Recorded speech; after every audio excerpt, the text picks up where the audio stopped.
Busca pelo realismo.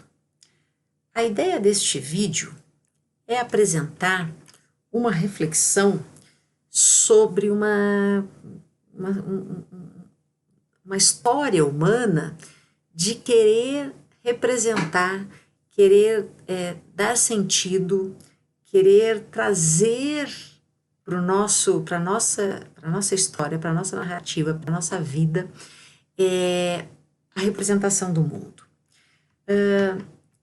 Essa é uma questão que, para nós hoje, que temos a representação do mundo tão vívida e tão presente no nosso cotidiano, que é difícil a gente pensar que em outras épocas o olhar o mundo tinham outros meios que nos traziam a visão de mundo e esse tipo de coisa. Só que antes de entrar nesse ponto exatamente, eu vou trazer uma outra coisa que no meu entendimento antecede isso, que é uma vocação que nós temos, talvez até uma obsessão, que é contar histórias.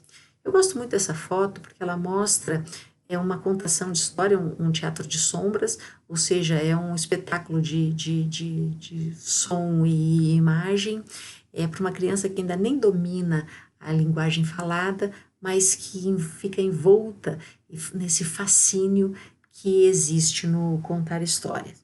E a ideia de narrativa, ou seja, desde as caçadas antigas até enredos sobre as galáxias, nós sempre fomos contadores de histórias. E somos isso não só no tempo, quanto continuamente. Então, eu gosto da ideia de que a gente narra, a gente torna a nossa vida narrativa. A gente passa um dia e aí a gente narra esse dia.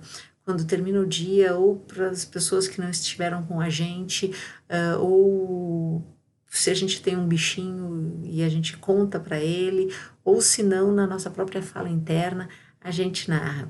E hoje, mais do que nunca, a gente narra estas coisas ao longo do dia, enquanto elas acontecem, por um instrumento muito visual, que são as redes sociais. O Instagram, então, que neste momento tem sido a rede social de maior repercussão, não é? Então, isso é muito interessante, porque, principalmente, perceber que nós somos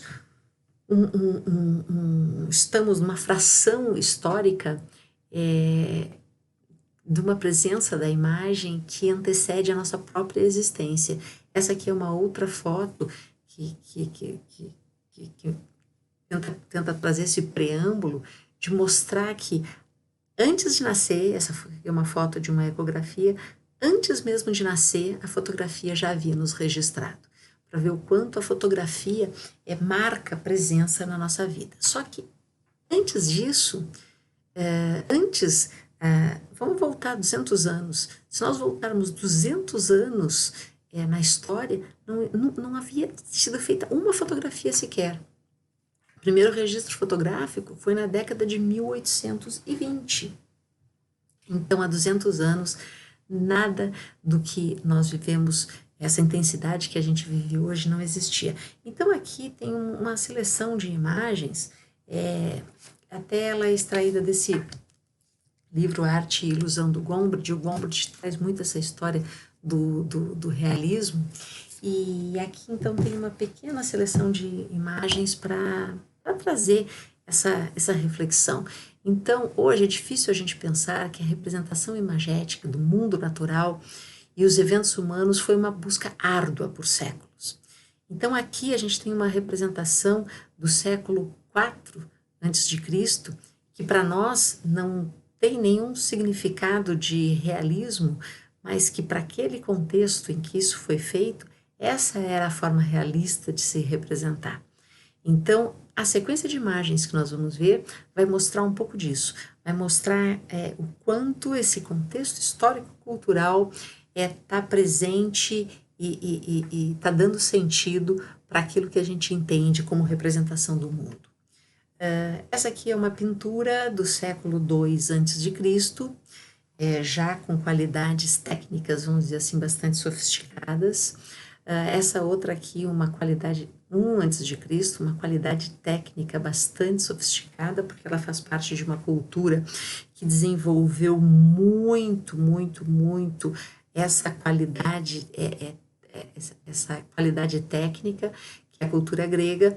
Na verdade, a gente conhece mais da cultura grega, que restou, digamos assim, mais, são as estátuas, em que com uma perfeição bastante grande. E quando eu toco em perfeição, né, aí a gente tem uma característica dessa cultura, que por mais que a técnica fosse refinadíssima, o representar o mundo real nesta sociedade, nesta cultura, era representar o mundo ideal. Então, as estátuas gregas, elas são idealizadas, elas são perfeitas, elas buscam a perfeição, na verdade, não o realismo. A qualidade técnica delas é absolutamente real, mas o que dava sentido naquele momento era a perfeição. Bem, se a gente for pensar um pouco também, a nossa publicidade hoje também busca o perfeito e não o imperfeito. Mas, enfim, nós também somos influenciados por essa cultura, nós somos, na verdade, uma sequência, né? Um desdobramento dessa cultura. Só que ocorre que, se nós temos, então, essa aqui, essa representação no século I a.C., o que vai vir aqui na sequência tem uma ruptura. Isso daqui é depois de Cristo. Obviamente que é uma técnica que não permite um grau de perfeição, porque aqui é um mosaico, mas para ver que existem ciclos, não é? Na nossa história, de altos e baixos. Quando eu falo nossa história, eu estou falando da história ocidental, que é a nossa história. Há também uma série de outras possibilidades de interpretação que vêm de outras fontes culturais, né, de outras partes aí do planeta, mas a sequência aqui ela tem esse contexto histórico-cultural que é do Ocidente, onde nós estamos e onde nós vivemos.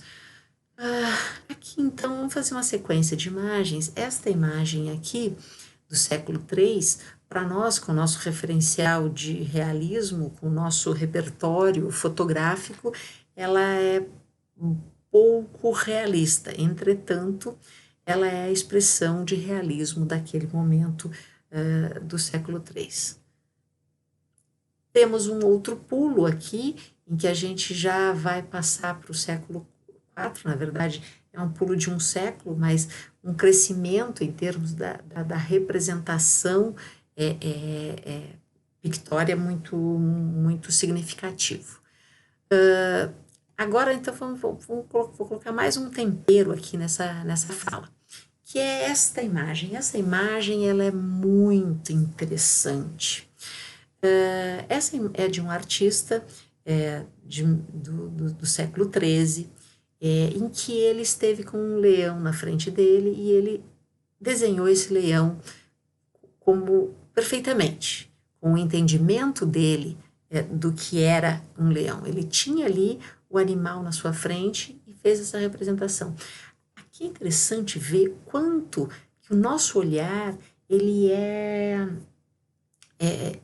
ele precisa dar sentido às coisas. Então, aquilo que não fazia sentido para ele, uma vez que ele não tinha visto nunca obviamente uma fotografia de leão e também nunca tinha visto o leão, só aquela presença ali naquele momento fez com que, para dar sentido, ele fizesse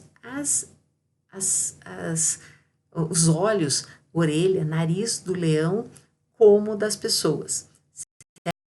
A questão mais forte do que o próprio olhar é a interpretação que a gente tem daquilo que a gente está vendo. Hoje a gente não consegue perceber se a gente está interpretando alguma coisa diferente, porque nós estamos dentro dessa bolha contemporânea, com os nossos instrumentos, com as nossas imagens, com os nossos meios, com os nossos meios de representar e de se comunicar e de trocar informação. Tá? Mas isso aqui é interessante refletir que para esta pessoa ele estava fazendo um retrato perfeito de um leão. Só que o significado das coisas para ele precisou colocar esse grau de significado que para nós hoje, olhando, perde totalmente, rompe o realismo.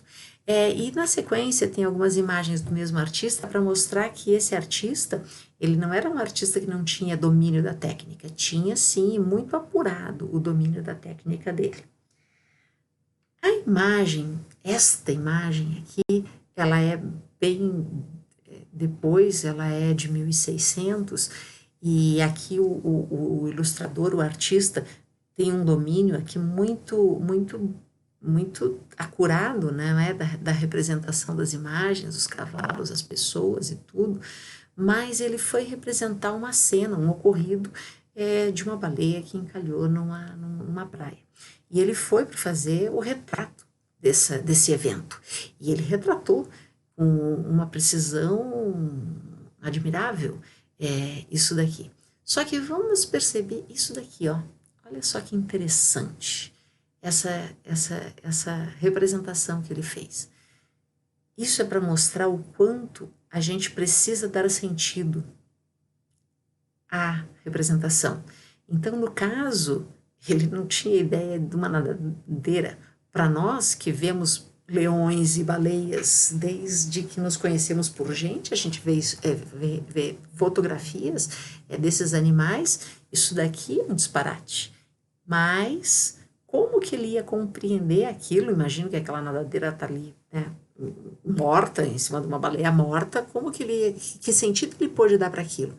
Ele trouxe para o repertório dele e colocou o sentido que existia para ele naquele momento. Então, esta imagem, eu acho assim, de uma força para a gente compreender essa questão da importância do narrar, da importância de historicizar, da importância de dar sentido e da importância do contexto em que a gente vive nesse dar sentido ao que nos cerca. Então, agora vamos voltar para aquela jornada que foi iniciada lá no começo da representação do mundo real.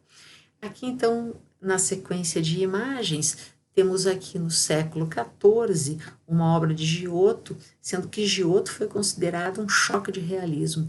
Ele conseguiu trazer um grau de realismo distinto dos seus pares, não é, dos seus contemporâneos. Depois passamos para o século XV, com uma obra máxima, conhecidíssima por todos, que é a Mona Lisa do Da Vinci, conhecida justamente pela qualidade de representação que ela tem, do tecido, a pele, e aqui também a gente sabe que tem aquela coisa da pincelada que sumiu, ele conseguiu uma qualidade técnica tamanha que não marcava, não deixava rastros do pincel na tela. Aqui também maravilhoso Velázquez, Las Meninas, não é? Uma sequência de grandes artistas, de representações maravilhosas. Aqui, já chegando ao século XVIII, uma pintura mostrando o domínio da técnica, o domínio da perspectiva, o domínio da luz. Aqui um pintor, a questão de luz, sombra, a questão dos detalhes. Então, aqui um crescente técnico extraordinário. E daqui, então, a gente entra num outro momento, que é um momento particularmente interessante para o nosso estudo, que é quando a representação sai da mão do homem e passa para a máquina de gravar luz, a máquina fotográfica. Em 1839, então, a fotografia se estabilizou. Câmeras fotográficas passaram a ser comercializadas e tudo mudou muito a concepção da representação realista. Então, o que um artista demorava para conseguir chegar nesses detalhes, para conseguir chegar em toda essa expertise, que essa técnica, a fotografia conseguia fazer isso com um grau de precisão extraordinário. O que houve, então, essa jornada pela representação do mundo ganhou um instrumento que faz isso. O que houve? Houve que novos caminhos se abriram. Na verdade, não se fechou o caminho da pintura. Novos caminhos se abriram. A pintura passou a explorar outras características que não aquela da representação da realidade. A fotografia tomou esse lugar, toma esse lugar, e nós hoje vivemos isso cotidianamente, a gente vive isso, a gente se comunica com imagens fotográficas, a gente troca imagens, a gente produz imagens. Hoje dificilmente uma pessoa não produz pelo menos uma imagem fotográfica por dia. Os dispositivos que fazem essa captura estão nas nossas mãos, a gente não consegue se afastar deles, eles estão sempre presentes, e eles não só permitem que a gente capture as nossas imagens e as distribua, como ele faz com que os nossos conhecidos também façam isso conosco o tempo todo. Então, a fotografia, ela tomou um certo lugar de representação do mundo natural, ou seja, a fotografia, ela capta um referente. Também sabemos que a fotografia tem a capacidade de alterar esse referente, sim, e isso também é tema de reflexão. Mas para completar esse vídeo aqui em particular, cabe a consideração de que nenhuma técnica ou instrumento efetivamente capta a realidade, pois esta não depende somente da nossa percepção, ela depende em grande parte da nossa interpretação, que por sua vez depende de um contexto histórico-cultural que a gente está imerso. Então vamos relembrar aquela baleia registrada sem nadadeiras no século XVI, ocorreu porque o autor desconhecia nadadeiras, mas ele conhecia orelhas. Então, para dar sentido, foi isso que ele fez. A reflexão sobre o fato de que não vemos o mundo como ele é, e sim como nós o interpretamos, já foi contada em diversas maneiras. Então, aqui eu vou fechar com algumas... fechar com essa chave, digamos assim, que desde os hindus, que tinham o conceito de Maya, de que a realidade que a gente vê não é a realidade que é, Platão, com a famosa história da caverna, de que o que a gente vê são sombras dessa realidade, e mais recentemente, uma obra que foi importante na nossa contemporaneidade, o filme Matrix, que também traz a mesma ideia. Então, com isso, deixa eu voltar aqui um pouquinho na tela, para dizer que esse vídeo não trouxe nada de técnica fotográfica, ele não tem nenhum sentido técnico, ele tem só o sentido de colocar ideias aí para a gente pensar. Então, e para a gente pensar assim, será que só aqueles caras lá que não entendiam nada? Será que só aquele que desenhou aquele leão não compreendia e não via as coisas? Será que só aquele da baleia? Quanto que nós efetivamente vemos e compreendemos? Será que essa é mesmo a realidade?